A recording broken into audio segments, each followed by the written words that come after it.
खूप ओव्हर यार आहे. खूप जास्त ओव्हर हाईप आहे ती जागा. मग कसं काय पंटर लोग? तर आज पहिल्यांदाच मी आणि माझी ताई रामेन ट्राय करणार आहोत. हां, ही बाई आणि ही गर्दी बघून तुम्हाला कळलंच असेल आम्ही कुठे आलो आहोत. वर्सोवाच्या रॉंग मेट कार्टला. सो आम्ही इथे पहिलं ट्राय केलं ते म्हणजे स्पायसी चिकन रामेन बाउल आणि दुसरं कुरकुरे मोमोज. पण कसं खाणार? आणि या दोन्ही गोष्टी ट्राय केल्यावर आमचं एकच रिॲक्शन होतं.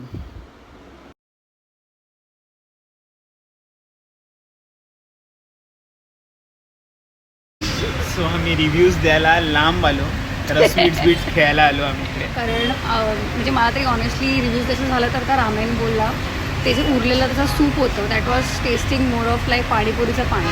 आणि ती खरंच खूप बिचारी आंबट होतं ते. एकटीच काम करते, तो खूप ते असं मॅनेज प्रॉपर नाही, पण ती वर्किंग वुमेन आहे, खूप हार्ड. तिच्या स्ट्रगलसाठी सल्यूट आहे तिला, कारण हे मुंबईसारख्या शहरात करणं जरा खूप कठीण आहे. difficult बट आहे. टेस्ट वाईज जर रिव्ह्यू टेस्ट द्यायची वाईज झाली नाही, तर आम्ही फूड ब्लॉगर्स आहोत, तर टेस्ट नाही. आणि ऑल्सो की तिचे ते जे मोमोज होते ते पण ओके ते कुरकुरे मोमोज ते दिसायला छान होते, पण टेस्ट वाईज ओके ते. सो आता टेस्ट बर्ड्सना आमच्या जरासं चेंज देण्यासाठी कट खायला आलो बिकॉज या ओके बाय.